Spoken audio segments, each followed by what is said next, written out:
On est arrivé, Kaponka.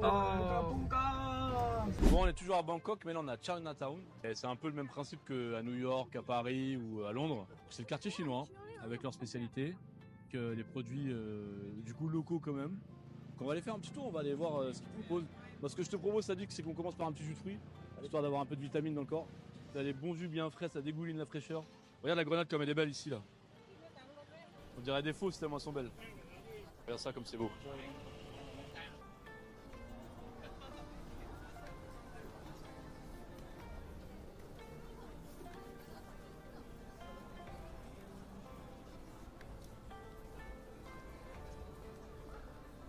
Là, on est sur de la banane grillée au barbecue, banane plantain.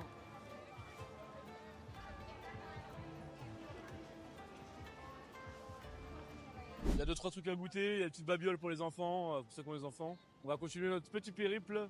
Là, ce qui est bien, c'est qu'on a un scooter, on peut s'arrêter n'importe où maintenant. On va essayer de s'arrêter dans des endroits où il n'y a pas de touristes. On va essayer de se faire peur. Si t'es chaud, suis-moi. Ce soir, c'est simple, on part en direction du marché street food de Bangkok, voir ce que la gastronomie thaïlandaise nous réserve. On direct du marché de Jod Fair, il y a beaucoup de touristes aussi. On va goûter des petits trucs ou pas? Ouais.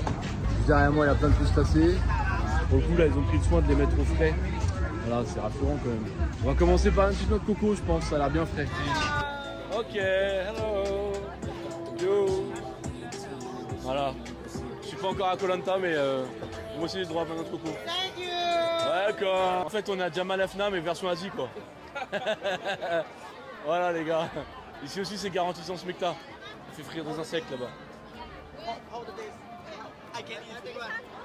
Ça, c'est quelque chose quand même. Oh là là, elle a sorti le grand jeu là. Oh là là, elle a sorti le grand jeu, le plateau spécial. Bon là, j'ai déjà goûté un scorpion une fois, c'était au Japon. C'était mon camarade Alain qui me l'avait fait goûter. J'ai failli vomir. Et là, il y a des 1000 pattes et tout, à mon dieu, c'est waouh. C'est des encornets vivants. C'est incroyable, c'est la première fois que j'en vois des vivants. D'ailleurs, je constate comment ça nage et à quoi sert cette partie-là quand on lève en fait, quand on les prépare. On m'a toujours dit que le durian, genre c'était le fruit pas à pas manger, qui pue, interdit dans les hôtels, interdit dans les taxis. J'ai jamais voulu goûter. Je vois plein d'asiatiques manger, sûrement très bon. Alors peut-être que c'est un goût que moi je vais pas aimer. Lui il fait des glaces, petite glace à l'italienne au durian. C'est maintenant. I want to try the soft cream of durian, please. Yeah.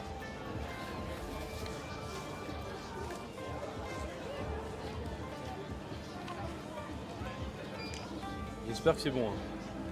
En tout cas, c'est beau. Il a le geste parce que j'ai essayé deux fois la machine italienne. Wow. Thank you. On va voir ça. Je vais franc jeu. Hein. C'est pas dégueu, c'est un goût un peu bizarre. Ça ressemble un peu aux fruits du jacquier. Un espèce de goût de fromage en même temps. Et là on passe à l'étape 2. La glace, c'était trop facile. On va goûter direct le durian. Par contre, je vous explique que je ramène pas ça à l'hôtel, sinon je vais me faire virer. La pièce maîtresse. On va goûter ça. Précaution oblige. Alors, je suis chef de cuisine, on a dit, je suis obligé de tout goûter.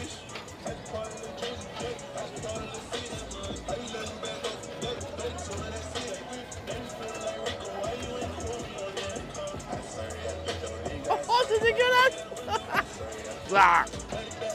Alors ils te vendent un portefeuille et à côté ils te vendent des brochettes de crocodile. Tout va bien. Viens voir, faut que tu regardes, il y a des pâtes ici. Hello. I'm from Suitubu. You can show me this? Wow. What the fuck, man? It's good? You like it? I don't know. I never tried. Ah, it's your first time? Yeah. Okay. I'm curious. Have a good luck, man. Toujours toi en direct du marché de Wanglang. Le marché un petit peu plus traditionnel que les autres, qui est un peu moins touriste. On va voir ce qu'ils proposent. Il y a un peu de tout, il y a de la nourriture, il y a des ingrédients, il y a des vêtements, il y a des bracelets, pas mal de street food. Donc on est là pour découvrir la culture culinaire. la culture tout court. Donc on va voir ce qu'ils ont à nous proposer. On va goûter un petit bubble tea histoire de se rafraîchir un peu le gosier. Savoir que le bubble tea c'est quand même originaire de Thaïlande, ça cartonne en France, notamment à Paris. C'est la première fois de ma vie que je bois un bubble tea. C'est beau hein? Ouais. C'est pas mal. Je sais toujours pas ce qu'il y a dedans, mais c'est pas mal. Bien, valide. Je vous recommande, si jamais vous passez par là. Là, on est devant le restaurant de Madame Jay Fei, une étoile au guide Michelin, pour une cuisine de rue. On est arrivé à midi, on nous a dit d'attendre. Je me suis noté sur la liste. On est arrivé, il y avait environ 40 personnes, je crois, 36. On était au numéro 36. On a eu le temps d'aller faire une pédicure, machin. Bon bref, je vous passe les détails. Il est maintenant 14h15. On est qu'au numéro 60. Mais je pense que ça vaut le coup de tester en tant que chef de cuisine pour avoir vu ça sur une belle émission Netflix à la télé. C'est ce qui fait aussi qu'elle a du monde. Elle a eu une recommandation et un macaron Michelin. Plus je pense la notoriété qu'elle avait déjà de base, forcément c'est ce qui fait qu'il y a du monde. Après l'attente à mon avis ça sert à rien de la placer trop haute, parce que c'est pas parce que tu attends 5 heures que ce que tu vas manger ça va être voilà. Moi j'attends par curiosité personnelle, par plaisir, parce qu'on est venu à Bangkok pour découvrir la culture culinaire. La signature c'est l'omelette au crabe, donc on va essayer de goûter. En revanche une fois qu'on aura pris la table on va essayer de prendre un maximum de plats. Parce que je peux te dire que j'ai pas attendu 4 heures pour rien. Regarde comment elle est rapide, c'est de la folie. En fait, elle a 2 commis avec elle et ils font la plonge et c'est ses assistants. C'est comme un chirurgien. Boum, elle demande les ingrédients, il y en a une qui lui tend. Pendant qu'elle a un wok qui est sale, elle lui donne un autre pour qu'il le lave. Et il n'y a que elle qui cuisine. Elle est toute seule à faire environ 30 couverts tous les demi-heures. C'est de la folie, elle n'a pas pris une pause depuis tout à l'heure. Je ne l'ai même pas vu boire un verre d'eau. C'est ce qui fait aussi, je pense, sa réussite, hein, comme on dit, c'est quand tu veux que ton projet marche, il faut être dedans.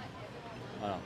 Elle est dans son restaurant, elle travaille, c'est elle qui met l'amour dans ses plats, et c'est ce qui fait sa notoriété, le fait que les gens viennent de l'international pour venir voir ce qu'elle fait. On va enfin donner le menu. La fameuse omelette au crabe, elle est là. Au niveau du prix, on est à 1500. 1500 bahts, ça fait quand même 40 €. Je viens de comprendre qu'on est dans un fucking étoilé Michelin. Et là où est-ce qu'ils sont malins, c'est que la carte, ils te la donnent pas au début. Ils te la donnent une fois que tu as attendu 3 heures. Ça c'est malin, malinx le lynx. On est enfin installé dans le restaurant au bout de 3h30 d'attente. J'ai l'impression d'avoir attendu pour passer mon permis. C'est un truc de dingue. J'espère que c'est bon. En tout cas, j'ai commandé l'omelette au crabe. Elle est quand même à 45 €. Donc je voulais pas trop juger à la base, mais j'espère que ça va être bon. Hein. J'ai 45 € entre les mains. On va essayer d'en faire bon usage. Omelette au crabe signature qui est passé dans son chef table de Netflix. On va goûter. Bon, il y a beaucoup de crabes dedans, je l'ai vu faire. Place à la dégustation.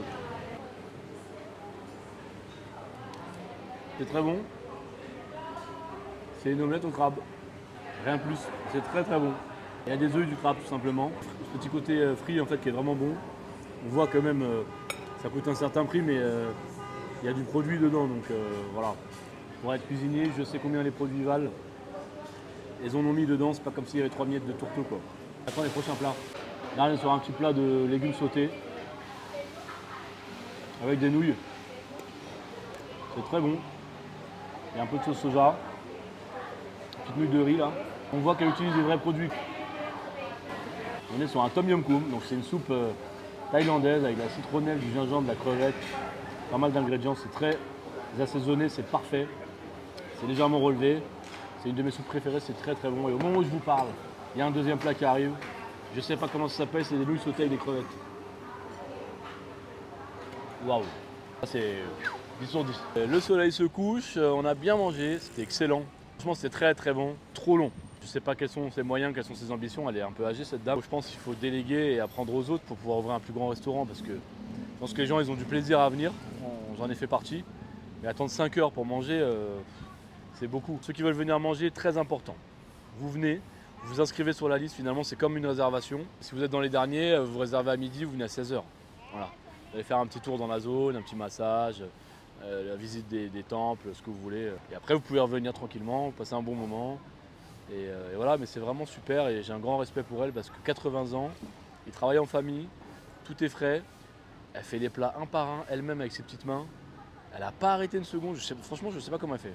Moi je me plains dans mon resto. Ça fait du bien de voir ces choses. Bon, c'est la fin de journée là. On essaye de se frayer un chemin pour rentrer à la maison.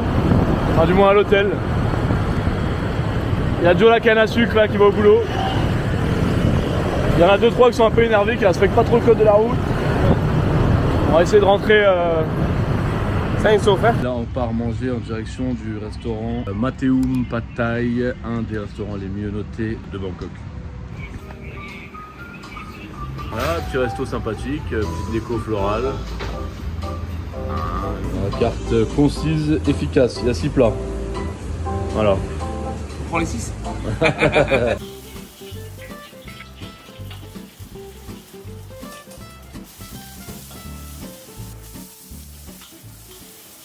Allez, dégustation du pad thai.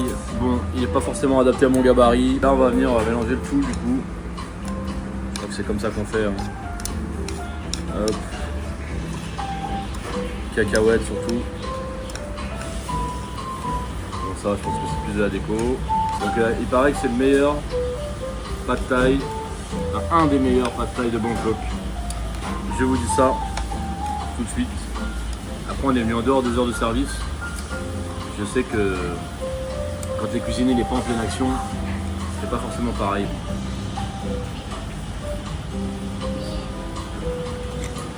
Pas mal.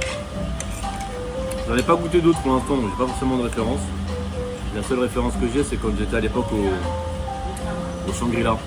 On faisait les pad thai qui étaient excellents d'ailleurs. Sans gluten, sans sucre ajouté, sans trop abuser. Le pad thai, il était extraordinaire. Très bon, très assaisonné. Et finalement, la quantité, je suis en train de me rendre compte au fur et à mesure du temps qu'elle est adaptée à un estomac normal. Jusqu'à la fin du repas, j'ai plus faim. C'est que la satiété, elle est là et que la portion était suffisante. J'ai tellement l'habitude de manger des quantités incroyables. Donc ce restaurant, je le recommande. Franchement, très très bon. Il y a des pad thai donc sans viande, donc là on a mangé 2 pad thai aux crevettes, c'était très très bon. Voilà, c'est sain, c'est thaï, c'est frais. C'est dans la continuité de tout ce qu'on a mangé jusqu'à présent. La cuisine thaïlandaise est vraiment très bonne. J'ai l'impression qu'on se retrouve tous au même endroit à chaque fois. Mango rice, Yves Gourmand, du guide Michelin. On va goûter. Donc là j'ai commandé 2 jus de mangue pour accompagner notre petit mango rice. Toujours accompagner un plat avec une boisson, toujours plus agréable. On reste sur la mangue et on en profite, c'est la saison ici. Il est en train de mettre du sirop de sucre de canne. Ça fait vraiment la différence dans le cocktail. Alors ça, je pense que c'est du sel. Un peu de glaçon. Bon, ce robot, il n'est pas très efficace. Faut que je lui recommande le Blender Power de chez Magimix parce que là, si j'avais su, je lui en aurais mis un dans ma valise. Et ouais les gars, Magimix, pour moi, les meilleurs robots, c'est fabriqué en France, c'est incroyable. C'est avec ça que je fais toutes mes recettes au quotidien. Et surtout le blender. Vous pouvez me citer toutes les marques que vous voulez. Pour moi, le Blender Power, c'est le meilleur. Et je dis pas ça en publicité. Bon, je suis ambassadeur, mais quand même, c'est vraiment très sincère. Ça ressemble à une espèce de floupe, pour ceux qui connaissent. Il y a de la mangue, des glaçons, du sirop de sucre de canne. Je crois qu'il a mis une petite pincée de sel pour exhauster les saveurs. Je crois que c'est le moment de réceptionner nos mango rice. Waouh! Thank you. Jus de mangue, mangue. Bon, ok, c'est un riz de coco, mais ça se mange ensemble. Alors, on passe à la dégustation. Donc ça, c'est des toutes petites, des toutes mini cacahuètes, c'est incroyable. Je sais pas si c'est naturel ou pas. Ça en a tout l'air en tout cas. On vient répartir ça gentiment. Goûte la mangue en premier. Waouh! C'est un petit câlin avec le riz.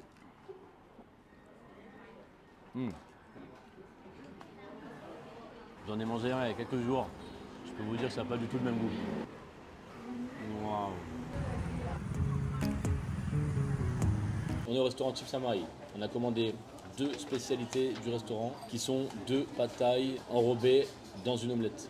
Après j'ai pris des nems et une petite salade de crabe. Il est exactement 22h56 au compteur. On avait faim. J'avais envie de tester ce resto parce qu'on me l'a recommandé. Il paraît que ça fait partie des meilleurs restos aussi de Bangkok. On va goûter tout ça. Un des plats signature de la cuisine de grand chef qui est plus de ce monde malheureusement. Joël Robuchon, c'était la langoustine croustillante. On a la version thaïlandaise avec crevettes enroulées de feuilles de briques. Elles sont vraiment bien faites. Toi t'en mets 2 comme ça. Une petite sauce un peu jolie, quelques pousses, et tout de suite ton restaurant il prend de l'ampleur quoi. Je vais te dire, à un moment donné, on va goûter ces petits nems aux crevettes. La sauce, elles sont super bon. Espèce de sauce nuggets là, comme on aime. Ils sont vraiment très bons ces nems. Il n'y a rien à dire. Bon, ça fait un peu paquet quand même. Il n'y a pas grand chose là-dedans, à part des pâtes. Et en plus, elles sont collées. C'est bon. Je pense qu'elles ont été cuites avec une huile de carcasse de crevettes. C'est pour ça que c'est rouge. Tu me donnes des petits indices pour la prochaine destination? Alors, c'est un pays qui n'en est pas vraiment un, mais qui en est un quand même. Waouh. Qui reste dans l'Asie. Ok, on va finir l'épisode comme ça. Rendez-vous la semaine prochaine.